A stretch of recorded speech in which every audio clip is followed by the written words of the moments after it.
of talk this season was about the drops and the wide receivers in the receiving room. Is that the position that you look at and say, we can upgrade there? Do you feel good based on what you saw and the improvements some of these young guys were making? Yeah, but you got to look at everything. So you'd say, yeah, okay, not bad having another wide receiver, but you go along different positions and say that.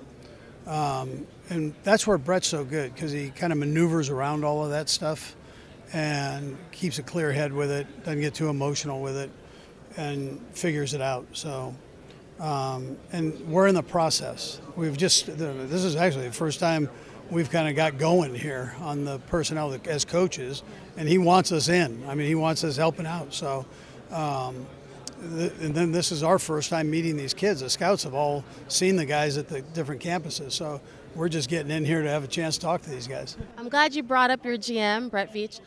Chris Jones is a guy who has made it clear he wants to be back in KC.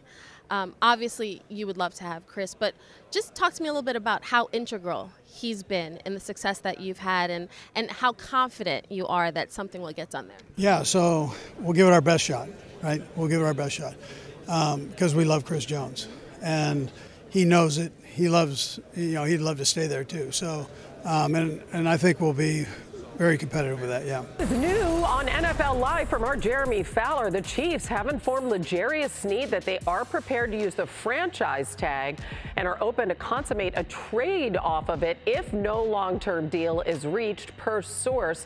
Sneed is agreeable to this scenario, giving him a chance to speak with other teams while Kansas City remains in play. That tag number is $19.8 million. And of course, this also affects Chris Jones. As I bring the fellows back in, we were just talking about what they should do with Jones. Now they either have to sign Jones or lose him. Tim, what's your reaction to this news?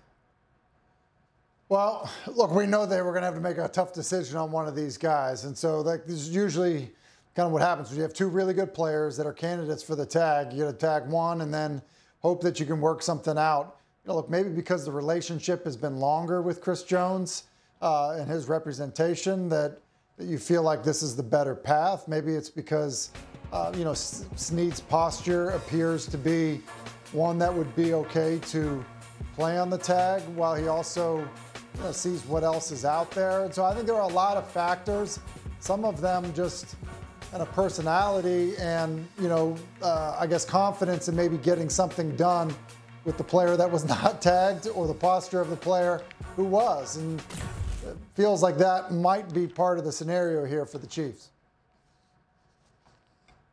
I think Tim brings up some great points. I think it's a lesser tag for the DB than it is for the defensive lineman, obviously.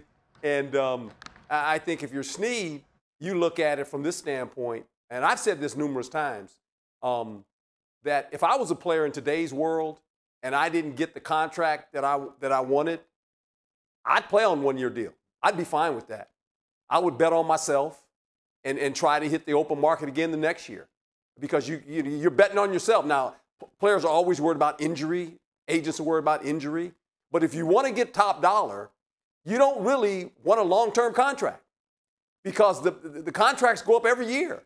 And you hear players after they sign these long-term contracts, after about their second year, they're mad because this guy's getting more money than I got. Well, yeah, you signed yours 2 years ago. So I think Sneed's in a good spot, and I think Jones is in a good spot. Yeah, but there's something to be said for security. Also something to be said for a three-peat maybe, and staying with the team and having a chance at that.